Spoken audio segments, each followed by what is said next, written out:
Okay, so let's start with web application basics. So what is a web application based on your idea? Web application.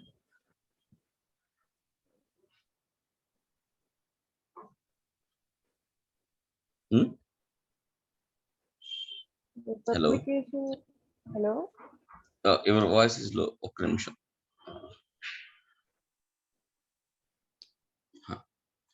Huh. So just tell me what idea you have on the web application. A web application is a software that runs on web server. Mm-hmm. I mean, run locally on Hmm. operating system. No, no. See, so this classes is for not for NTU, right? It is for learning a geometry project. Okay. Mm-hmm. So whenever we learn any class, no, we should have benefits of interview as well. Whenever we go to interview, you should able to answer the questions. At the same time, if you're in a project, also you're able to work on that. Okay. So whatever the things which you're learning, right, we should know proper definition. It's not like Okay. textbook definition, but it should be okay. The interviewer should felt that okay, he understood the concept, so he made it in his own words. Okay. Okay. So it's not like a software or it's not like a system. Okay, so let's see a proper definition. So generally, web application is nothing but transferring the data from a client to server on, Oh. and which has some components which helps us to transfer the data to UI. Okay, so let's see a proper definition, then we'll go with our understanding.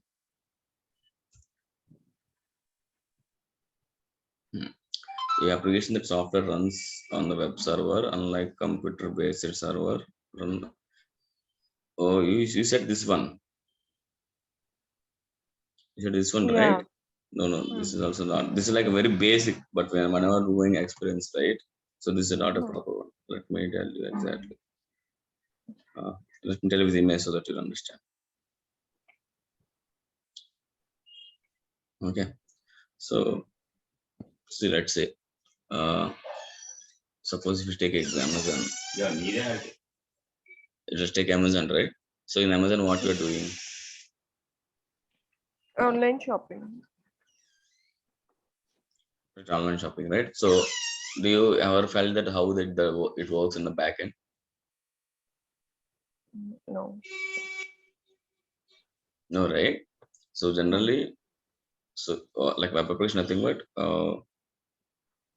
like it has some layers where that layers helps us to interact from anywhere interact anywhere in the world from that application. Okay, you could buy phones, you could buy things, you could buy anything, you could watch Mm. movies, right? Anything is like an interaction.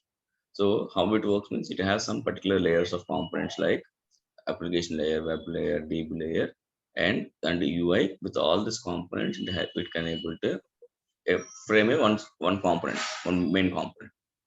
Okay, Mm. so Okay. let's take our browser. So whatever you do in our system, right, we are able to access the browser on it. Google Chrome, Firefox, Internet Explorer. Mm. Okay, so generally this browser is the client. Okay. Client means where you are able to access the application. Mm. So right now we can use JMeter as a tool which use the application, right? So JMeter would be also a client because it's also we're accessing the data, no application data, Oh. Mm. right? Or if you take a Postman or Selenium tool, any tool, right? If you need to take any tool where access the application, so it's all our clients. Okay. Okay. So generally, as an end user perspective, we are using a browser only because as we are a Mm. technical team, we are using all these tools. But common user or end user, right? They will use browsers only. Correct. So that is like a browser client.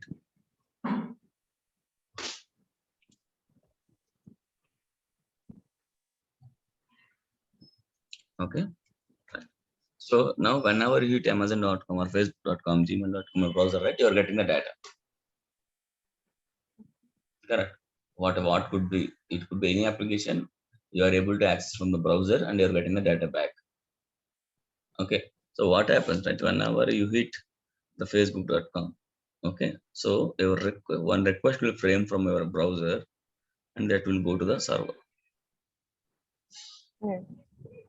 Okay, I will tell you how it will go to the server, because whenever doing a performance testing, right, you should know all the basics of application architecture first. So then only you can figure out where the issue could be and how to debug that easily. Okay, it's always helpful to take time. The developers or manager that understood the application. Suppose you are doing some flow for your application, right? Just know how things are working in the backend and from where to where it will go the data and where it will validate those things. Okay, and we have this Okay. we call a server. Generally, we call a server. So generally, say client server architecture. So server is sitting somewhere. It could be in the cloud. It could be in the physical machine. It could be virtual machine where you are able to access the server to the client. Okay. Okay. So in generally, what happens is server has three types. Like could be a web server first and app server and DB server. Like based on application, right? They will define. Okay. Okay. Sometimes web and server will be in both sitting on same place. Sometimes where there are three. Sometimes like that. That's like a based on their architecture and their requirement. They will put like that. Okay. So once your request go to the server, right? It will process it. Okay. Whatever is sent wrong or right or what it will process it and it will back to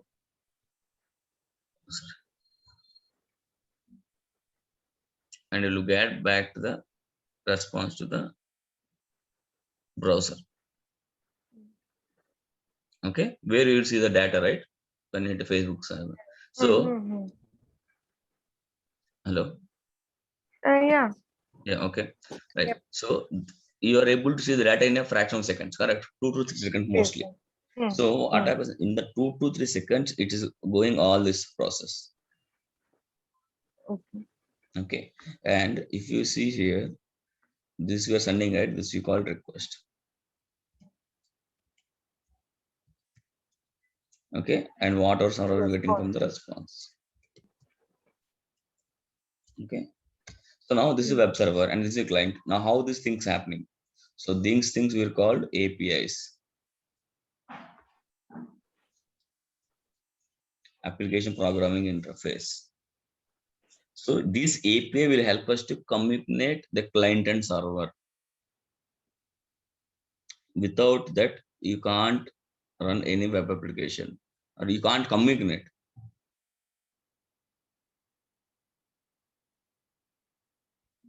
Okay. So in the server, so server could be like in a cloud machine. Most of the things the servers could be cloud. Sometimes physical machine in our office on our data center kind of. Correct. So this APIs will develop to interact with the client and server. So this API could be REST, there could be SOAP, there could be WebSockets, there could be a Citrix, there could be a lot of protocols internally. Okay. Mm-hmm. So right, that protocol depend on again change the requirement. Suppose you're using a banking application, a old bank, so they might use a SOAP API. Suppose if you use a Okay. WhatsApp, right, they will use a WebSockets. Or Okay. if you're using any office login application, they will have LDAP. Or based on like the Citrix law, we have a lot of protocols. And most frequently protocol is the Okay. REST API. Because this is lightweight and super speed. So that's why it's REST. So 90% of our projects could be on REST, but 10% could be other protocols. Okay. Okay. So Okay. we will get to know why REST API is better. Okay. So, but main thing is the API should be there to communicate with the client and server. And server is Mm. where your code is running. What is another code? Suppose you have a developer for the calculator application. Okay. Yeah. Calculator application is nothing but suppose it will take some numbers as input and it will do subtract minus or whatever the logic you require. Okay. So before going to this server and everything, right? First you will prepare your code in a local. Okay, it's a local host, local server. so that the code can't be accessed from the outside. Okay, local means. So then what you'll write? You'll write use any IntelliJ or any Visual Studio, any editors ID, right? Integrated development editors. You can use any editors, and based on language selection, Java, Python, .NET, Ruby, Scala, or what other language you choose, you'll write a logic. Okay, so your logic is, so you'll ask two numbers as input, and output is output you will send it. Okay, so how we will pass the two numbers as input? You need something, right, to pass the data to your server. So in locally, you can use it as a variables in the local code, and you'll run it. Because your server is in a local, and you are also accessing your machine. Now suppose if I want to access it, I can't access your machine, right? I need to come to your machine and need to enter on my own. Yeah. So if 100 people are accessing now, they can't come to your machine, can't do that. Correct. So then what we will do, right? We will use a web server. So what are the logic you will write now? Basic code logic, main logic. The sum, this addition, all these things, and that we call the app server. Okay. General app server is nothing but our source code and our main logic will be there. Okay. So now to make it a communication by everyone, to make it accessed by the all over the world, then we'll use a web server. So web server will help us to host this program, host this code somewhere. Okay. So web server has some components. So with that help of components, you can interact with the web server from anywhere in the world. Okay. App server in the sense local and web server in the sense global. No. App server is where our main code will be the logic. Okay. See, web server is nothing but to communicate your application. If there is no web server, right, you can communicate app server through your local only. But if you want to access from the internet, so a web server should be there. Okay. So when you do web server, right, then they will provide your host name. See, right now we are writing facebook.com, gmail.com, right? But before that, you will have IP. IP is nothing but where your server, this whole things are running. Okay. Suppose see, if you check my IP, right, CMD IP config. See, my IP is this one, 192.168.1. So same way, the machine where it is accessing or developing the code, it has some IP. So whoever want to communicate, they have to hit the IP one, because generally the computers machines will communicate through IP zone. There is no other way. Okay, right? But how easy to remember these IPs? Very difficult, right? You can remember 2, 3, 4, but we have hundreds of applications. So how we will remember 100 of IPs? We can't, right? So that's why we have a names. So what happens, right? So in between we have some traffic manager.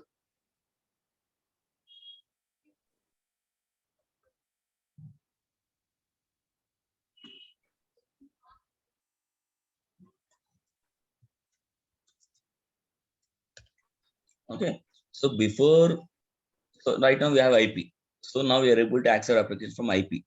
Like if I hit 10 dot something, I'm able to get the data. So now everyone can't remember the IPs. No, they need names. So then you will add a public host name. Okay. So it's like one of the DNS table where you will maintain all these records in the web server configuration. So public host name means suppose if you hit facebook.com, internally it will read to that IP. If it is gmail.com, it will internally read to that main IP where the server is running. So people can remember easily names, right? So that's where the DNS and traffic manager will come here. Okay. So when you hit a facebook.com from the client, so at some particular place, it will look for the IP or the facebook.com, then it will fetch the IP, then it will go to the server. and it will process it and back to there. So you don't have to remember the IPs. Correct. It's simple. Okay, Facebook, Gmail, or company.com, whatever. Okay. Okay. It's clear, right, how things work. So now the APIs will play a major role to communicate data between a client and server. Okay. So generally we'll take REST example, REST APIs examples, most of the cases. Okay, it could be anything. Okay. Yeah. So other example of API, right? So API is nothing but suppose if you go to any restaurant, okay. So the chef will be in the restaurant, I mean in the kitchen, and you will be in the dining hall. So your server will take order from you and you will tell to chef and the chef will make it and give back to you, right? So here the servers, the server who is taking right order from you and telling to customer, those are like the APIs. So without that, you can't get the data, and you don't know how to send the data to servers, and servers don't know what need to respond. So APIs plays very important role in the applications and in our perform testing also, because we'll do load test on the APIs one. Okay. Okay. Yep. So now we have basic understand, right? How client is there and request and response and a server. Yeah. Okay. Right. So now, so when you hit any something, right, from a browser, so let's say it has a T1. T1 means let's take what is time? Let's take a 88. So let's say take 88. Okay. And T2 is where request reach to server. Okay. Let's take a 89. Okay. And T3 is where server processes the data. No, server is processing the data. Okay. I10. And let's take the process data reach to client in T4. Okay. So now what is the response time? T4. T4 minus T1. Okay. 811 minus 88. So 3 minutes is the response time. Okay. That's where where you send the data and the time where you got the response. Okay. So this is our basic unit in the performance testing. Because while we do performance testing, we want to capture how your application responding. It will be slow, fast, or how it's responding. How we'll measure it. So we measure it in the response time. So by default, we'll use the millisecond as a unit.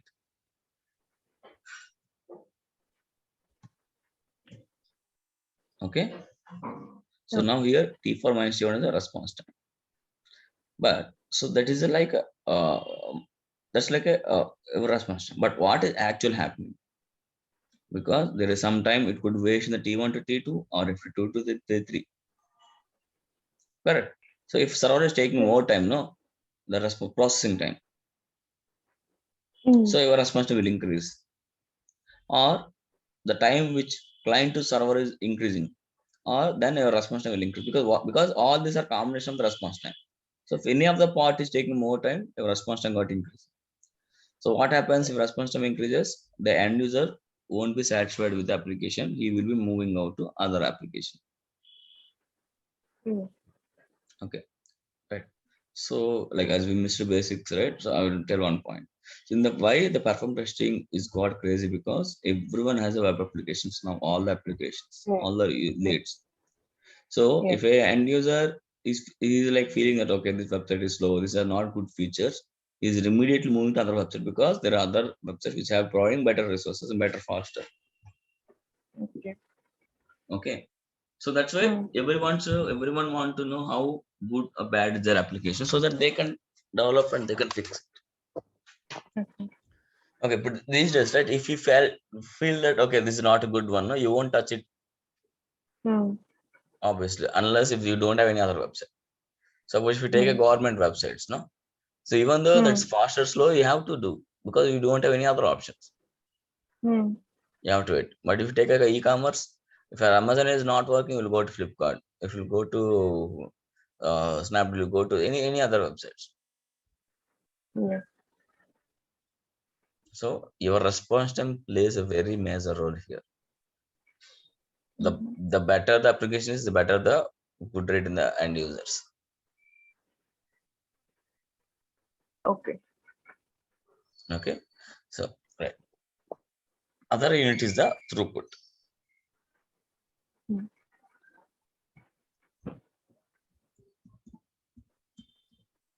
Okay, throughput is nothing but our server capability. Okay. Okay, server capability nothing but, suppose you are sending a request from a browser, right? Suppose if 10 people are there, no, 10 people will be using their from their own machines, no, their own browsers Hmm. that target Hmm. hitting the server. Okay. Okay, so they are nothing to with the server because they want to hit it, so they're simply hitting it. So, but so there could be from different places in the world, there could be different areas with different machines, different browser, different internet speed. But and all will come to one server only. Hmm. Correct? No. Irrespective of whatever the place, whatever the speed, whatever the machine, whatever the browser, whatever the tool, that only all will come to one single server because they're hitting Yes. only Yes. one server. Hmm. So this need to handle, right, that number of requests. Because in a second it could be 100, it could be 1, it could be 1,000. Hmm. So the handling of the request in the server, that we call throughput. Okay. Okay. Unit is the transaction per second.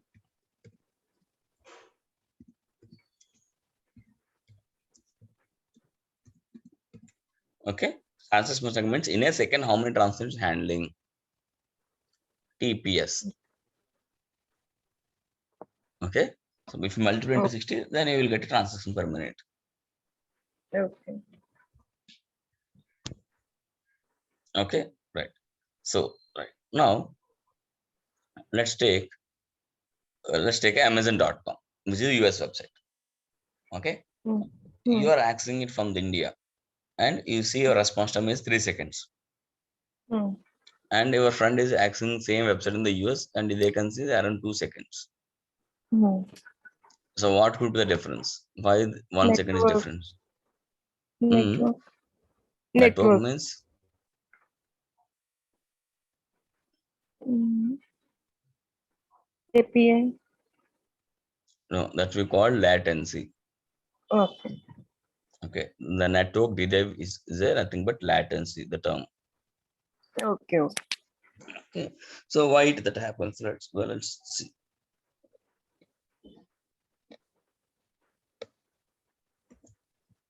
Latency is nothing but a response time only, correct?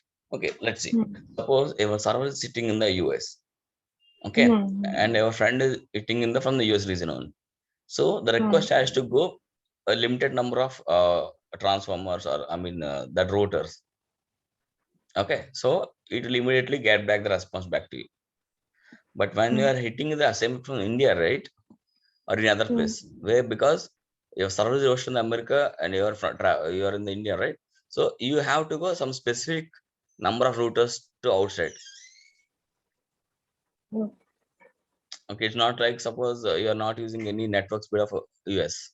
You have different network speeds here, and you have different mode of transmissions. Some limitation Hmm. would be there, right, based on the government, based on the state, Hmm. right, and based on the internet provider, how is transferring the data. Hmm. Okay, due to all these factors, your response time bit be higher than there. So that delay, that network delay, we call latency. Okay. Okay, so your latency increases, your response time also will increase. Hmm. So that's why if it is a like global application, no, we will be using a three different places to deploy. Like we'll deploy application in the US, we'll deploy the region in the London, and we'll deploy the region in the Asia side, so that all the users in the world can access it. Okay. So they will have similar response times. Hmm. So how they will maintain? They will maintain these three servers using load balance. Okay. Load balance nothing but whoever access the request, right? Okay, so it will rewrite. Okay, you are from this region, just go to this region. You are from this region, go to that. Because if you're having 3 servers means they will need a 3 IPs, na? We can't tell you, yeah, if this guys use this IP, this guy use this IP, they can't tell, right? That's why it's a load balancer. So load balancer will help us to differentiate the distribute the load from based on region, based on the condition, whatever you keep. Okay, so the request will go to the load balancer and load balancer will pass that request to server. Okay, same again, this concept also will be using the application requirement. If they don't want to, they will simply put server directly. Otherwise they will put load balancer. Okay, so now clear, right? Basic idea of how things are working. Yeah. Okay, so now let's see, let's take in the back end. Okay, so let's take Amazon.com.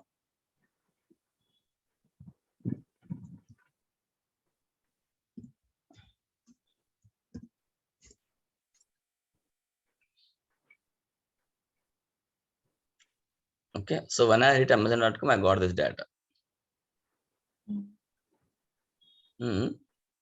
Right, so how this happening? So if I right click, inspect, and the network,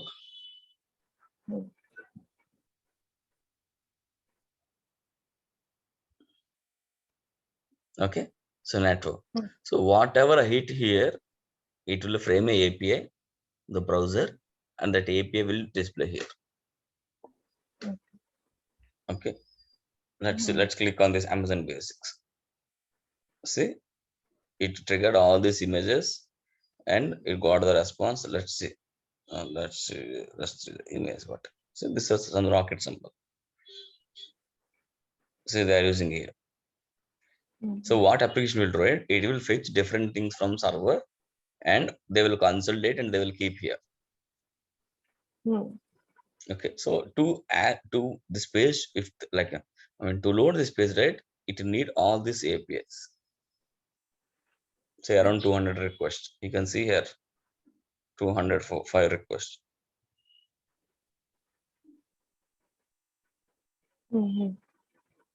Got it? So because without this API, it can't do it.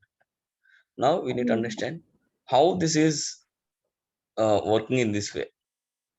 Suppose this is the one image, and this is the one image, this is the one image. We are getting these are single APIs, right? And we are getting different responses. But in the UI, you're able to see in a single shot. So what happens now? The server will give always raw data.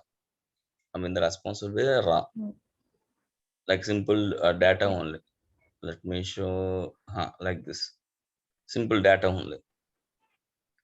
So now the UI means that your browser will convert all these things in on a single frame like this. So now we need to understand, if server is sending in this format, right now they don't have to do all these things, correct? Directly will it on a single API and server will give everything like this. So if you do like that, right, it will take a lot of time because more data, right? If it's more data transferring, it will take more response time. That's why we have built of number of APIs so that it don't have to wait much from the server. It's single API, small data, it could be quicker. Single data? You see, if it's single API, no, you will get a small response so that it is a quicker, no? Instead of transferring the whole data, whole images. Let's take, see, now these are all 211 are parallel. They don't depend on a single one. That's what we do, no? If you are accessing your APIs parallelly one by one instead of waiting for this, so that your application response will be lower, your page will be loaded in less time. Otherwise, you have to wait a lot of time to get this from the server. So the APIs will give the raw data. Okay, APIs will give the raw data like this. Okay, then the UI will convert all these things to this frame. So that we call rendering time. Okay, in the T4, right? we'll give the raw data only. The server will give response in the raw format where no one understood that. So that then the browser, right? The browser will convert that into a HTML page or beautiful whatever page, right, that we call rendering time. What is it? Word. Rendering time. So rendering, yeah. Okay. Okay. So your server will give the raw data, and our browser, it will convert all these things into a HTML or a beautiful design images in a proper format so that everyone understand it. Okay. Okay. Okay. So these are the APIs. Oh. So if you check headers, no. So here is a request what you are sending method, and that will all will on the API side. Okay. That's clear right now. Web application basics and basic terms, because these are terms which you'll be using once we start the tool, any tool, JMeter or a loader, any performance tool. And you should be aware of these all the metrics. And the first important requirement as a performance tester is whenever you start load testing, you need to understand the architecture for application, each and every flow, where the request going from what to what, why from this, and how the things. So then only you can do easily, like you can test easily, and you can debug the issues main. Okay. If something happened wrong, suppose your response time is your client is expecting 3 seconds and your response time is 7 seconds. So now you need to reduce 7 to 3, right? So how we'll do that? It's not much simple, right? 7 to 3. You have to know why it is taking 7. So then only you can develop or you can give a better code kind of. Okay. And we have two roles. One is a performance tester, another is a performance engineer. Okay. So performance tester is nothing but you have to just prepare the script and run the application, run the script on the application and share the results. Okay. And now, as mentioned, right, if client is expecting 3 and you got 7. So now to decrease this time, or if you while running the test, right, you found any errors. So this fix 2 errors, we need a performance engineer. Where he has much idea on all the things, so that he can suggest you, okay, where this could be fixed, where could be breaking, or this could be a point where, like that, right? So that he will help us develop to fix the issue, and again he will run it. Okay. Actually, performance engineer comes under developers or no, not exact developer. That is different role, where he able to run the test and at the same time he will debug the fixes. So that is a different concept completely. They have like Dynatrace, AppDynamics. These are tools which that engineer will help us to figure out the issues. So that's complete different concept. So if you want to learn the performance engineer as well, so the different concept there. That's you have to go for other classes. This is only for the performance testing with the JMeter.